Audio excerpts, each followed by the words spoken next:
mist of the morning has vanished from the place which it knew. Once we know no more forever. Not a cabin with a 30 that formed parallel with a fort. Not a picket with the bullet-battered lines that encompass the station. Not a pale of the stockades between the cabins is left. Not even a chimney, the last of the human habitation to perish, is left standing that shows a little mound of debris at its base as a survivor of its fall. Its former site is an unromantic cornfield where it has seen the uncultivated and cultivated soil and the gathered crop instead of the preparations for aggressive war or soil defense. So thoroughly has the station disappeared that it affords no perch for the owl, no hiding place for the fox. Neither fire nor flood, nor earthquake, nor ruthless time has ever more completely swept the town from the face of the earth. Other towns in Kentucky, like Wisteria, Franklinville, Ohio, Domingo, have vanished. But they have never had any excerpt of a paper existence while Boonesborough was and is a reality.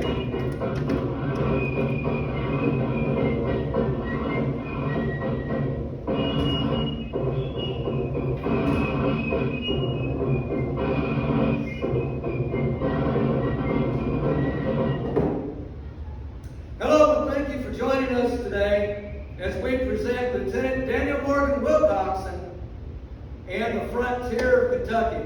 I am Jimmy Jackson. This is my wife, Denise. I've been a Civil War reenactor for 43 years, historian, presenter, and genealogist.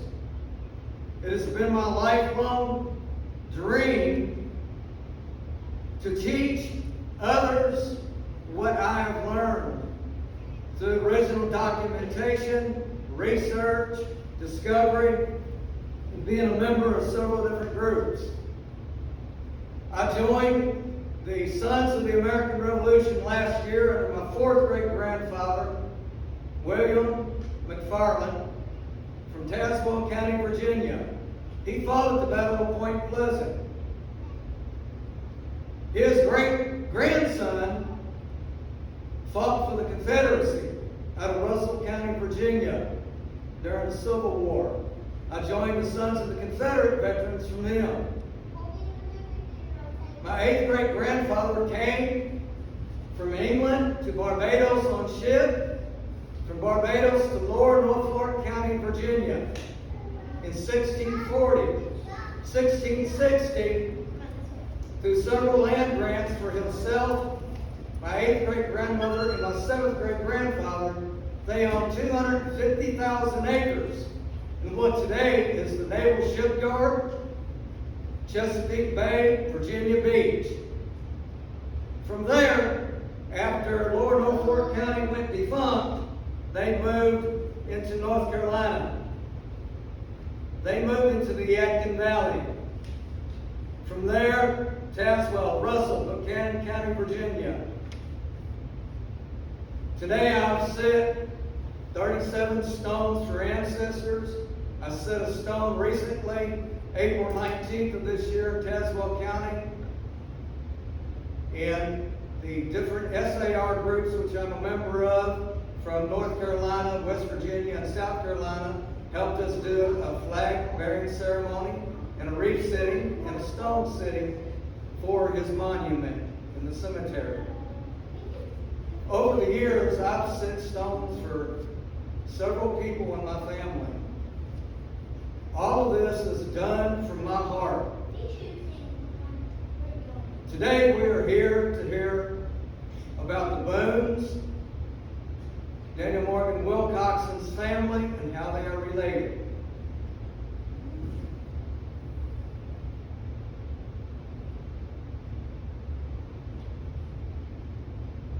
In England in 1700, you had to live as the King of England told you to. You had to worship as he told you to.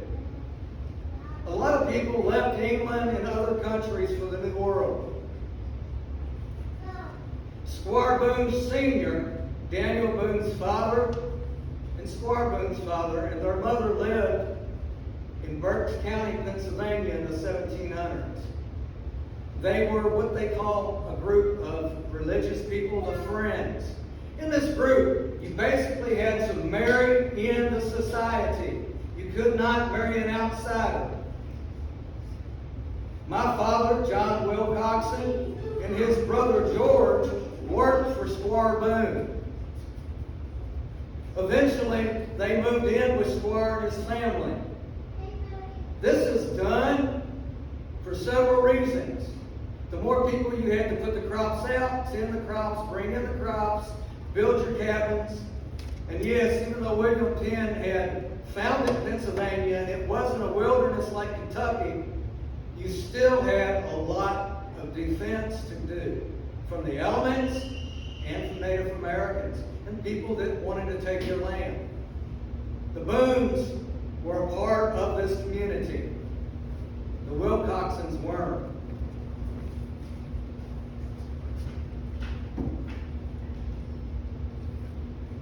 My father-in-law, Squire Boone Sr., and his wife, Sarah Morgan Boone, lived in Berks County. John Wilcoxon decided that he was going to court Squire Boone's daughter. Doing this, the elders tell them they can come on in and take care of this. The gentleman in the green shirt. So the elders got wind of this.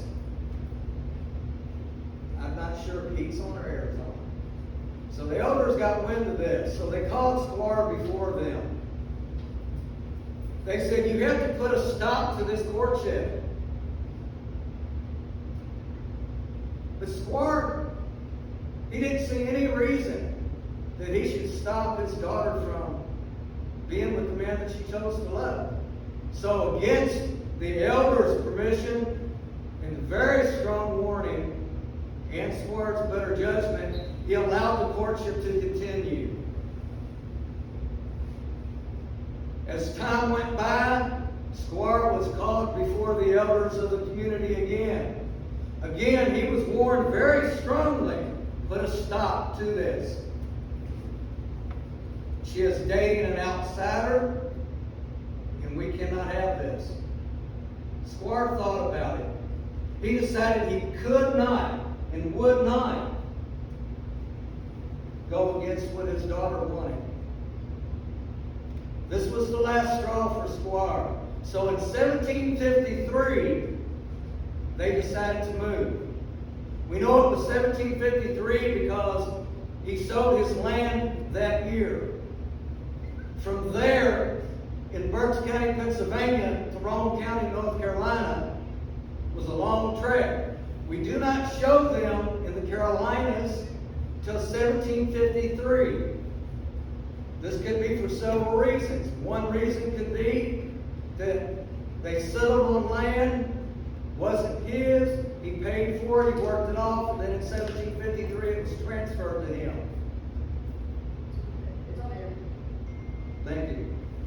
We do not know, but 1753 was the first time in Rome County, North Carolina, in the Yadkin Valley, that we see any property in Squire Boone Sr.'s name.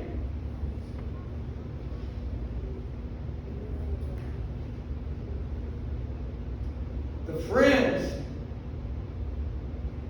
in the community Squire was born into and raised into. But the Wilcoxons weren't. Young love took precedence over this, and they moved to the Yadkin Valley. which is the gateway to the great mighty Kentucky through the Cumberland Gap. During this time, the new colonial America was being explored by others. The new frontier, the Indian Territory, was all being explored.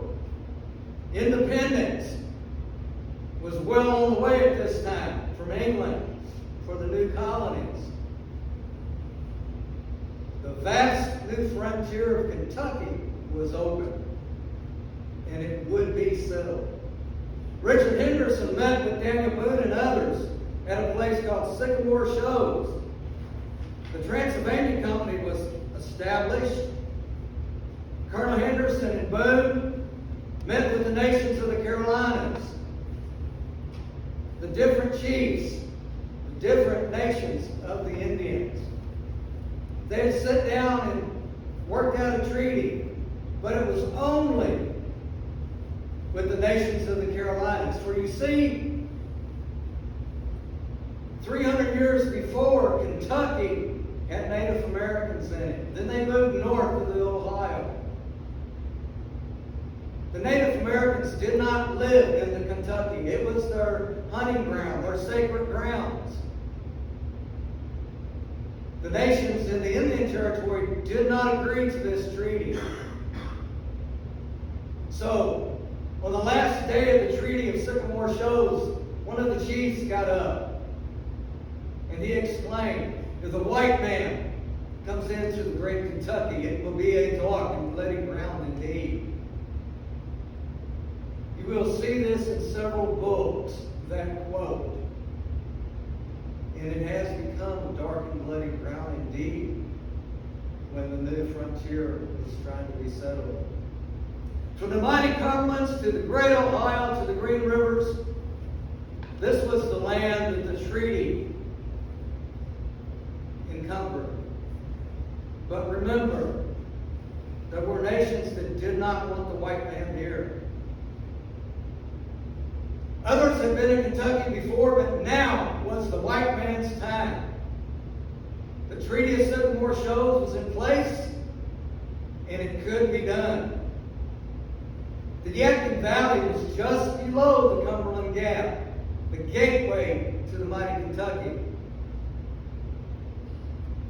Trails had been established decades, centuries before by the buffalo, the deer, the game, and the Native Americans. Coming through the gap into Kentucky from the Yadkin Valley was hazardous. You did not want to do it in the winter, but some did.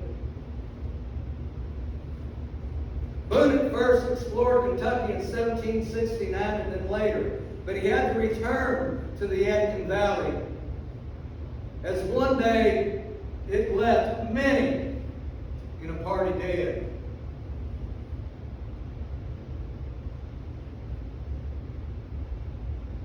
With the Transylvania Company in place, the treaty in place, there was a group of explorers that set out before Boone and Rebecca and the families.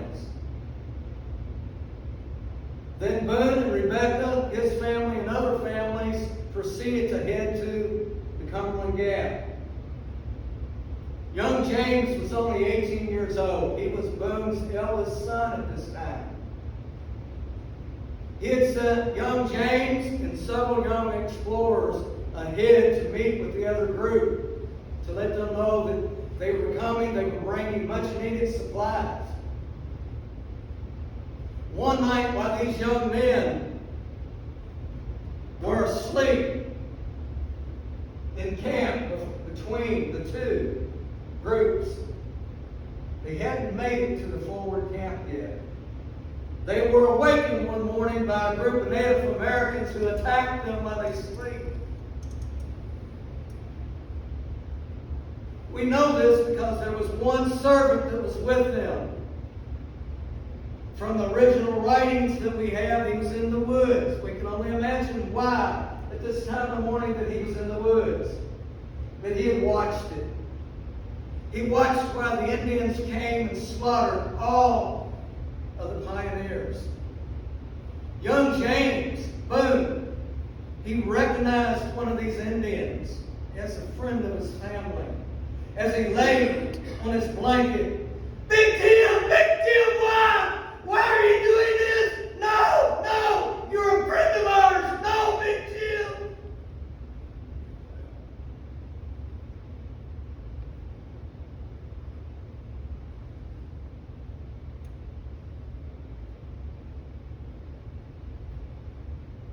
The servant made his way back to Boone and told Boone what had happened. Boone and several men went to where they lay. Rebecca had sent a white linen cloth to bury young James, and so her son would not be just in a grave with dirt on him. Boone and these men decided to trap the Indians to see if they could catch them. They made it to the Great Ohio, but they did not cross. Boone was smart enough at this time to know that the very few of them, if this was a hunting party, they could have made it back to a bigger warrior party right now and lay in wait for them, which would happen many years later with another son of the Boones at a place called the Blue Lakes. So they returned back to this site, and they buried his son and all the pioneers that would be killed and sacrificed for the greater cause of Kentucky. All the men are buried there, and a monument was placed there to remind us all of the cost of a new land for the white man.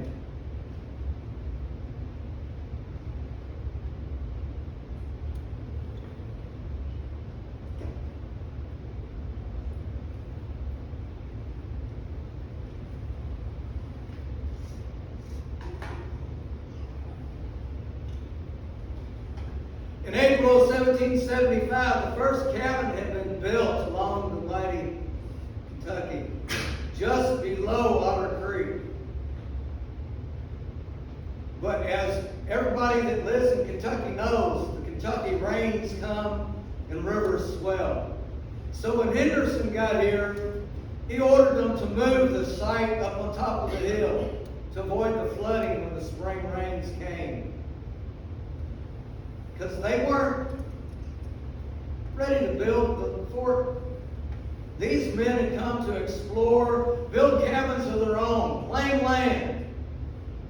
So that's what they wanted. But they were sent here by the Transylvania Company to build a fort for the Transylvania Company to make that profit.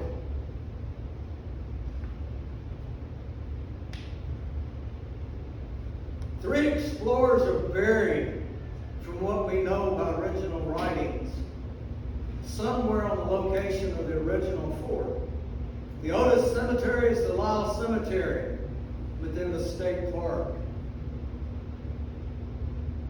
The Indians captured the Callaway girls and Jemima Boone one day on the river. The white man was an intruder, and he had to go. The Indians worshipped Kentucky. This treaty that was made was not one that they wanted to uphold. So they did their best to keep us out of the great Kentucky. They lived in the Indian Territory, and some of that land today we call the state of Indiana. Then in February of 1778, the men had to go to the Blue Lakes to get salt for food. Time was coming.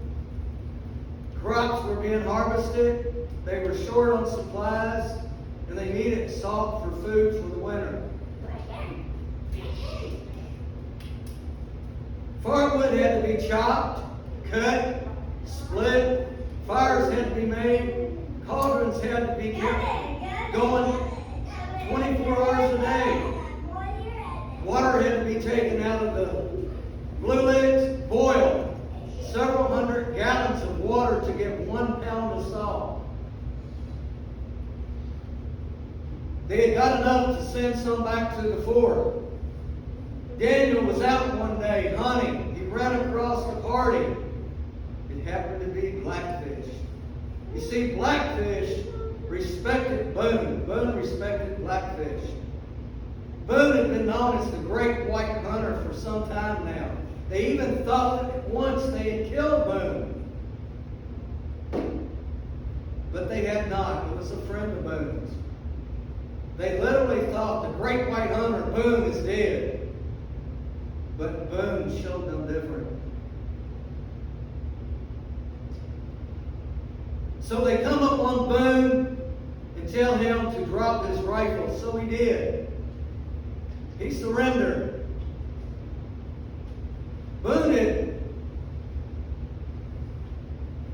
convinced Blackfish, the chief, you don't want to kill my men at the Great Salt Licks? I will have them surrender. So they went back to the Salt Licks. Boone had yelled out, don't surrender, don't shoot, surrender. Don't shoot, surrender. So they did. They couldn't understand why Boone wanted them to surrender. Y'all welcome to have a seat. So Boone gave up and laid down his rifle without firing a shot.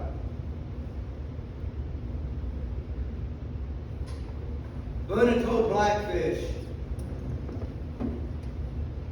don't attack the fort. When the winter comes, there's just a few men and women and children there. But we also have been reinforced with as many as 200 rifles. Let them go through the winter. They can't survive the winter. Then I will make them surrender. So Blackfish, he decided to, because he trusted Boone and respected Boone, he decided, okay.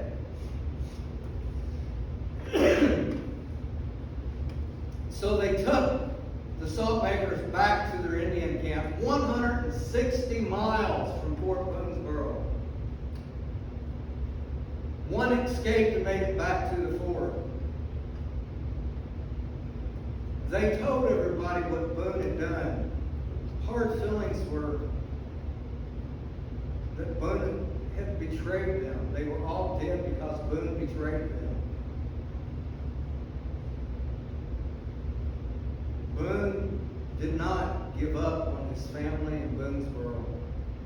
Months went by. He learned to speak their language. He talked like them. He learned their ways. He went on hunting trips with them. One night he overheard Blackfish discussing the pending attack on the fort, so he made plans to escape.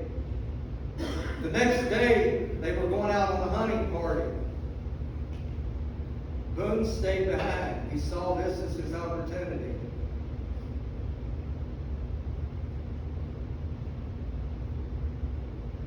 He stole a horse.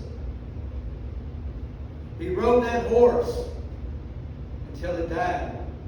Then he ran the rest of the way back to Fort Boonesborough in moccasin feet, bloody feet, exhausted, picking berries as he could, eating what he could. Thank my canteens, lady.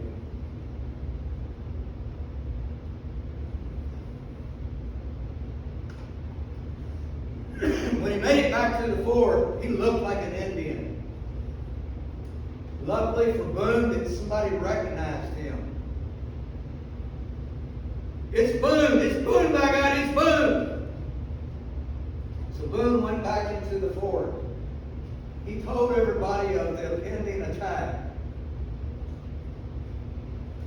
Henderson had went back to Virginia to save his company because he had got word after he came the first time, the only time, that he was going to lose his company because of a law with the colonies. So when Boone got back, he was surprised. There was very few people there. His family, most of them but Jemima, had gone back to the Yakin Valley in the Carolinas. Most of the people feared everybody dead. So they left. There were very few older men, women, and children in the fort. A few militia. So they started preparing for the attack. They finished the stockades. They brought in water, brought in some livestock. Days went by, and then the Indians showed up. 400 Native Americans, a few British officers.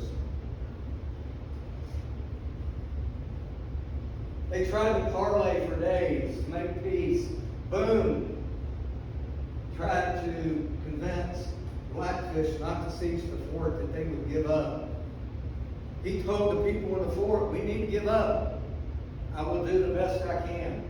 But remember, in the back of their minds, he was still a traitor.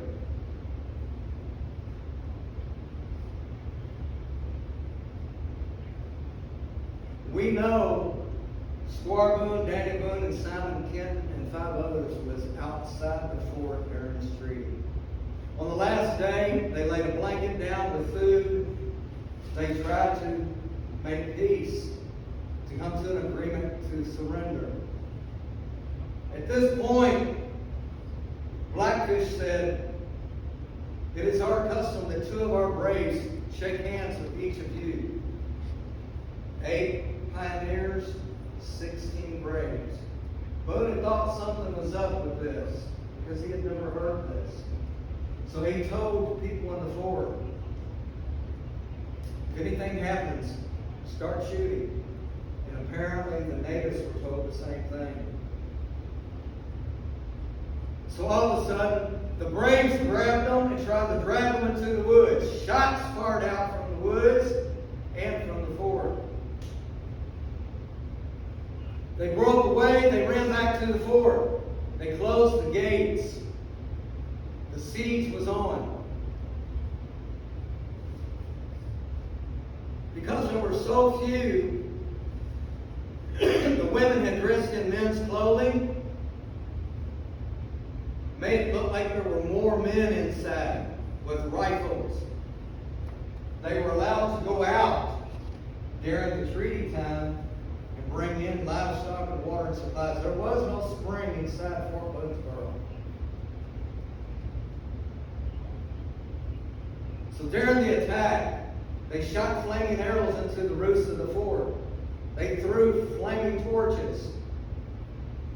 Squire Boone even made a makeshift water cannon out of old rifle barrels to squirt water on the roofs.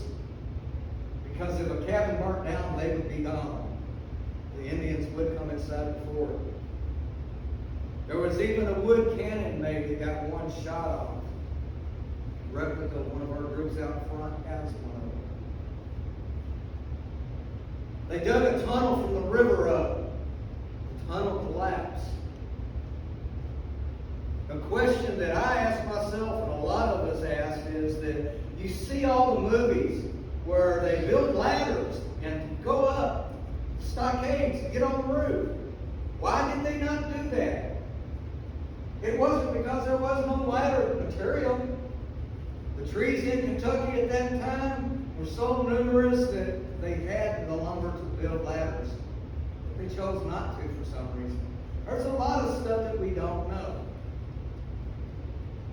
One of the things we don't know is why just after 11 days, when they were gone, they just stopped tightening the fort. The siege was over.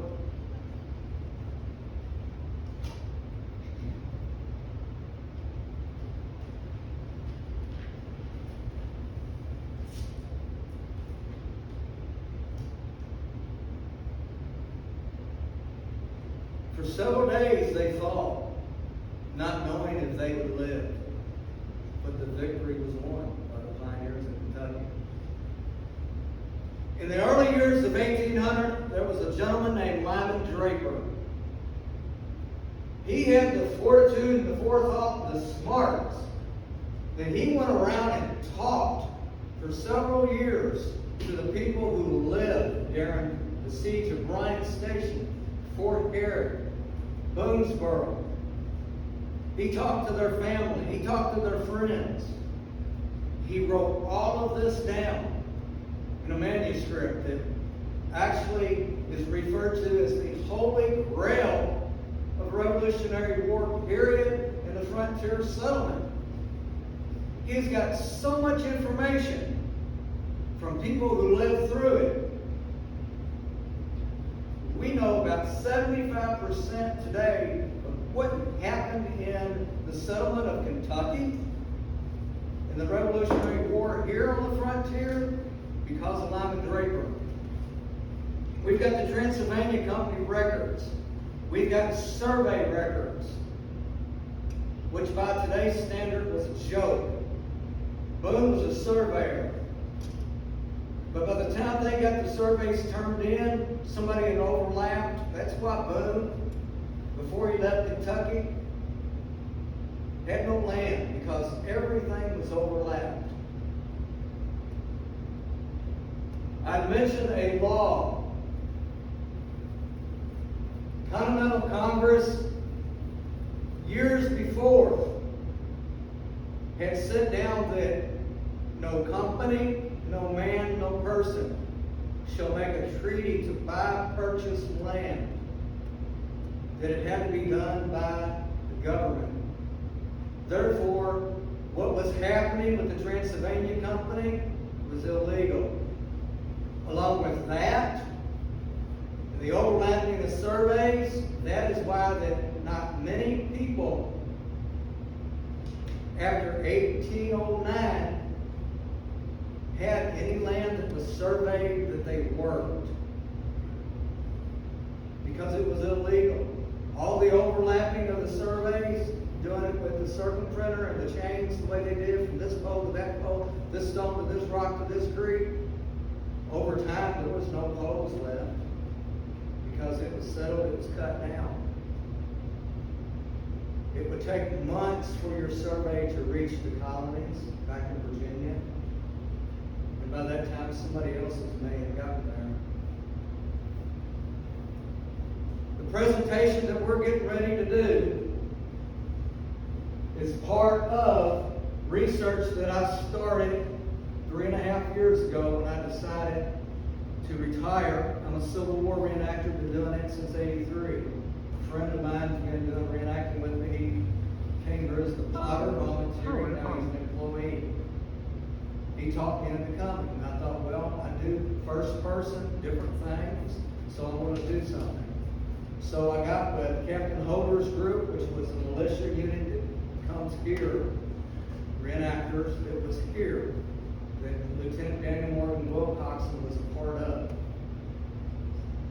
He fought here, he fought at the Battle of Bryan Station. So I did research to find all of this from different materials, with everything, which the material that's up here you're welcome to look at. All of this is original material that we have that I took this presentation from.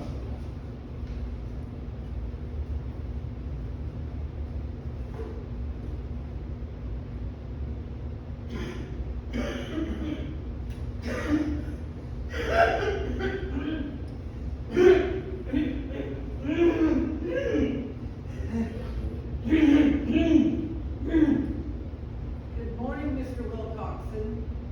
I am Mrs. Sawyer. I will be the interviewer for your pension claim. Can you please tell me about your service to help establish the American independence between the years of 1775 and 1783? Well, now, you got to understand it. You got to speak up. My hearing's bad because I'm in my old age. My memory's not good, but some things I do remember. As I recall, we came through the Cumberland Gap in 75. There was 35 of us. Yeah, it was 75. It was 76 when we got here.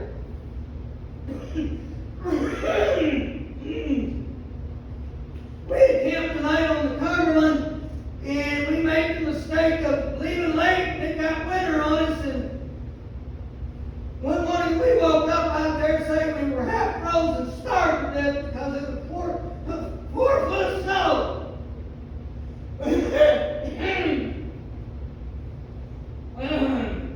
We got to we got to what it was Bryan Station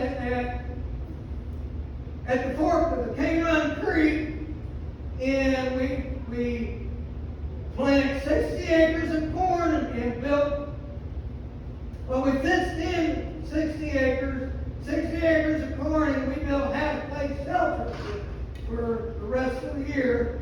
This would help us and the settlers because food was scarce. I'm not sure now, but when I returned to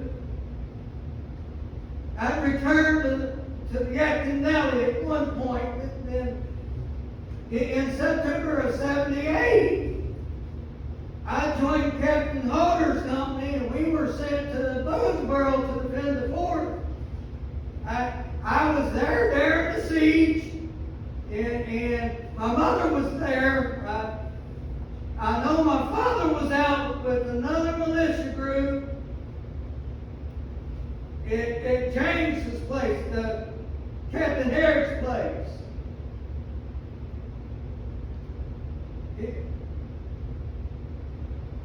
In the fall of '78,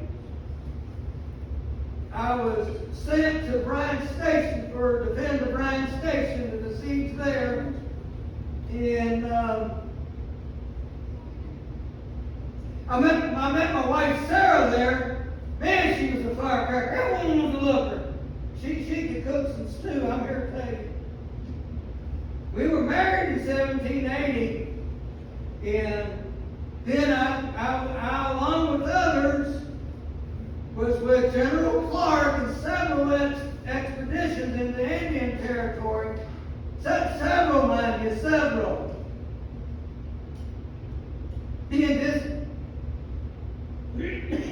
Being discharged in '83, we remained in Bryan Station. Now, you got to remember that this was still Virginia. And our kids were born as time went along. We lived in Woodford County for a while. And then we moved to Shelby County. We lived, it was where Squire Boone lived at. Painted Stone Settlement is where we lived at. There's Squire Boone. Thank you for your service to your country. What, dear? Speak up. Thank you, Mr. Wilcoxon. The judge will make his decision and you will be notified. That's it? Yes, sir. Dang. Fight country, lose a son, lose everything. You could travel all this way to get what you should get anyway.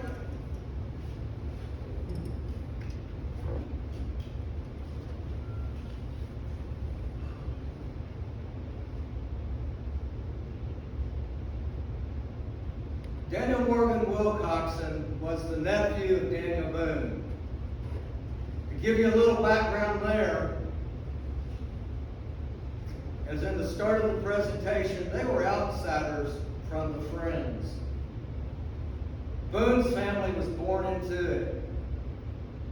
So Shelby County, Kentucky, we just had this past weekend the Painted Stone Massacre. Squire Boone, Painted Stone.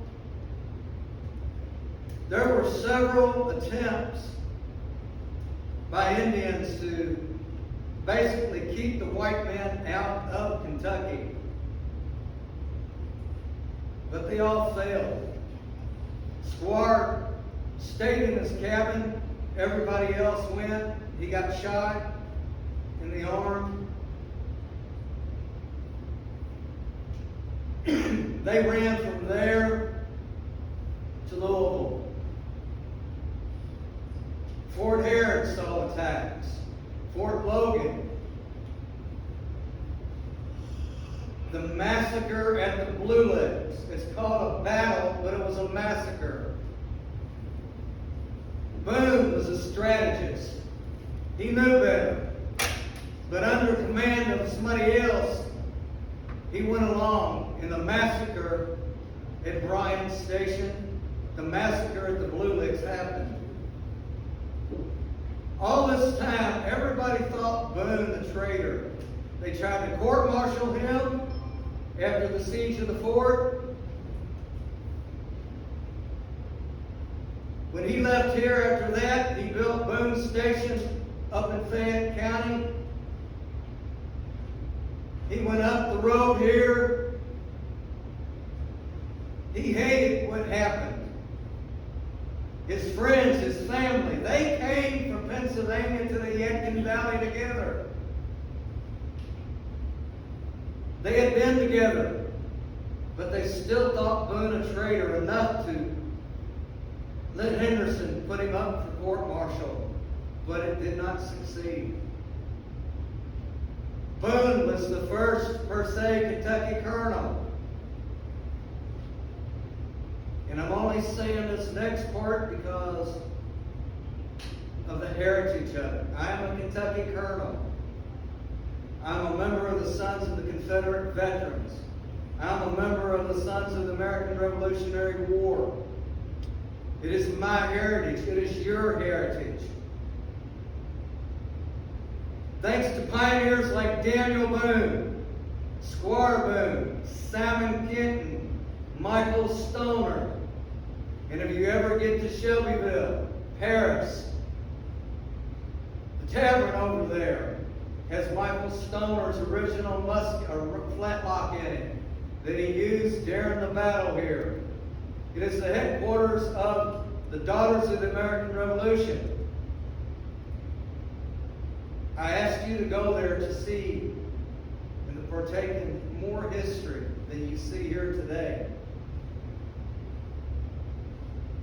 Simon Gertie. If you do anything when you go back home, you don't know who he is, look him up. I want you to understand why I mentioned him. Richard Henderson, Colonel Richard Calloway, Captain John Holder, and many others. We have Kentucky. And in a statement from another great gentleman in 1864, to lose Kentucky would be to lose the whole dang war. Abraham Lincoln. I want to thank you today for coming to this presentation.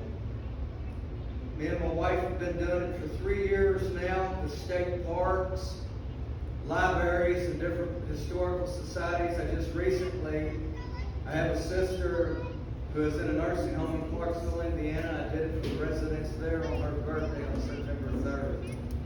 I turned 65 on September 4th.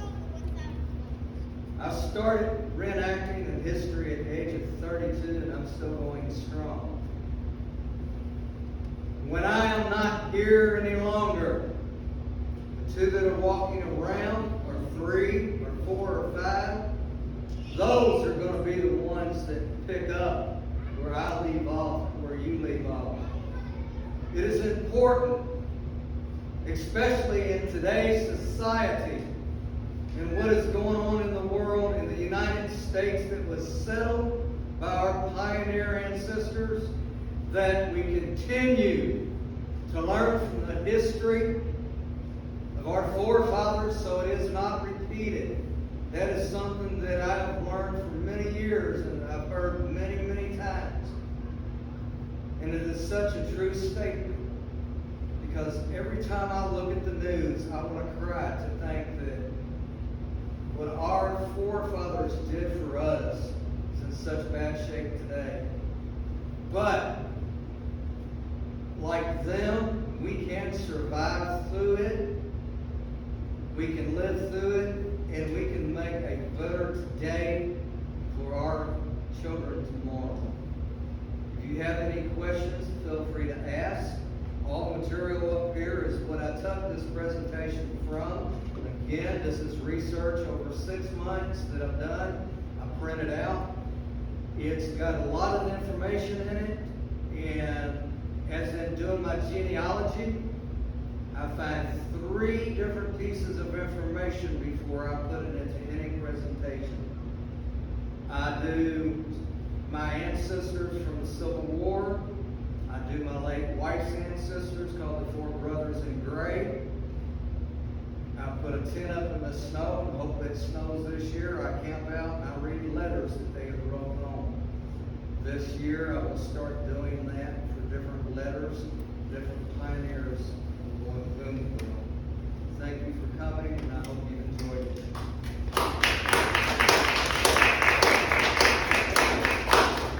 I have a question, sir, about Yes, your sir. family. Was there any collaboration or any type of relationship between the Wilcoxons, Morgans, and Bones in the old country? In the old country, we don't think so, because when Squire Boone's father first came over here, he was a devoted friend. Squire Boone was, until this situation. The Wilcoxons do go back to the old country, to England. Now, there are thousands of Wilcoxons in the United States that are part of it. If you ever get to the Yadkin Valley over where Squire Boone and his wife are buried at, their home over there.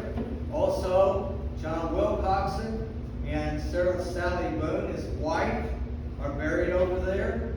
And there is a great deal of history on the family too over there.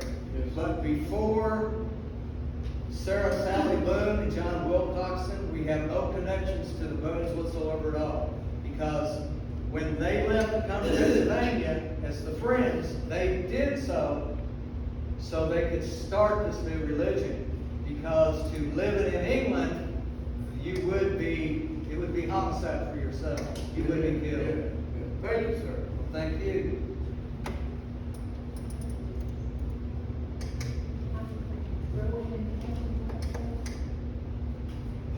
Rowan. Yep. Now see, when I first started doing this, I lived on Rowan County, and Judge Rowan from old Kentucky home, and I do first person of Judge Rowan over there, and it took me months, not to say Rowan, but and the Boone Association up there invited me and my wife up last year to do tomahawk with them, but they canceled it because of the hurricane. And the first thing they said is, you gonna come up here, you gotta learn to pronounce this place correctly. It is not Rowan County.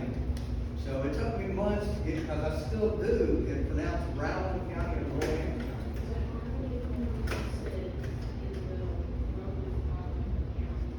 And it's Rowan County.